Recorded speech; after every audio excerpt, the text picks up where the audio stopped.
दो लाइनों में ईरान का जवाब, आखिरी जवाब जिसका इंतजार था अमेरिका को, वो आ गया है।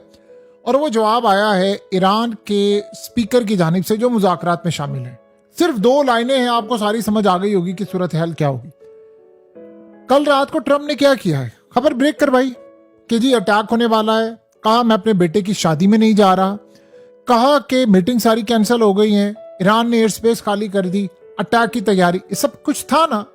तो क्या था कि जी एक दफा ऐसी सूरत हाल होगी कि ईरान इसका जवाब देगा बड़ा पॉजिटिव डर कर। ईरान ने सुनिए क्या कहा है। ईरान के स्पीकर जो मुज़ाकरात में शामिल है, उन्होंने दो लाइनों का जवाब दिया है। उन्होंने कहा ट्रम्प को जाकर बता दें हमें अमेरिका पर कोई भरोसा नहीं, एक लाइन।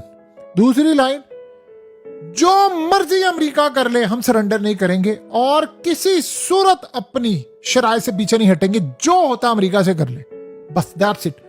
सारी बातें बाप भूल जाए। आज है, कल है, अबनाए हॉर्मस है, अल जजीरा क्या कह रहा है, फलाना क्या कह रहा है, ये क्या कह रहा है, बीबीसी क्या कह रहा है, न्यूयॉर्क टाइम्स क्या कह रहा है, CNN क्या कह रहा है, ये क्या कह रहा है, वो क्या कह रहा है, भूल जाए सारी चीजों को। सिर्फ ये दो लाइनें हैं और इन दो लाइनों में टोटली सारा जवाब है।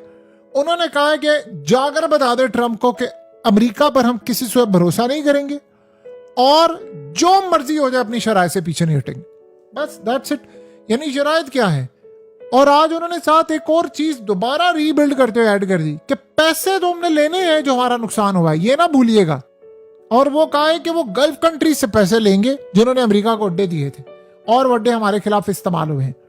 अब आप अंदाजा करें, उन्होंने एक और भी पैगाम दिया। उन्होंने कहा ट्रम्प को जाकर बता देना अगर तुमने बेवकूफी की ना ये जंग छेड़ने में, अगर ये जंग शुरू करने के लिए तूने किसी भी तरह की कोई बेवकूफी की ना, तो जो जवाब आएगा इतना क्रशिंग होगा, इतना क्रशिंग होगा कि पहले ही दिन हिसाब किताब चुकता हो जाएगा।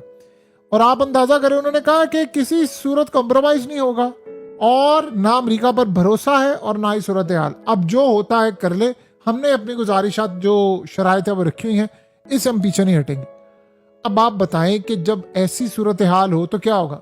चाइनीज मीडिया में आप देखें तो आपको पता है कि उन्होंने एक टाइटल लिखा है, उनके जो इंडिविजुअल्स हैं मीडिया में, उन्होंने कहा है कि loneliness of mad king Trump. यानी एक पागल बादशाह ट्रम्प तन्हाई का शिकार हो गया है, उसको कोई पूछ नहीं रहा और बिल्कुल आइसोलेट हो चुका है, बिल्कुल अकेला हो चुका है। अब उसको कोई पूछने वाला नहीं। देखिए ये बड़ी अजीब बात है कि अमेरिका को आदत नहीं है इनकार की। ये तब हुआ है कि जब ट्रम्प ने ये बयान दिया है कि ईरान मरा जा रहा है, बेताब है, ईरान बिल्कुल गिरा हुआ है हमसे डील करने के लिए। देखिए अमेरिका की रेपुटेशन बड़ी तेजी से गिर रही है और खास तौर पर ट्रम्प अगर अपना मुंह बंद रखे तो कुछ रेपुटेशन रह जाएगी। ये गिराते जा रहे। सोचे ईरान कहता है अमेरिका पर भरोसा नहीं, जो होता अमेरिका को कर ले। अब ये बात है और ट्रम्प कहता है ईरान मरा जा रहा है मुज़ाकरात के लिए और डील के लिए। आप सोचें जब ऐसी सूरत हाल होती है तो दुनिया किस पर भरोसा करेगी? क्या ट्रम्प पर भरोसा करेगी?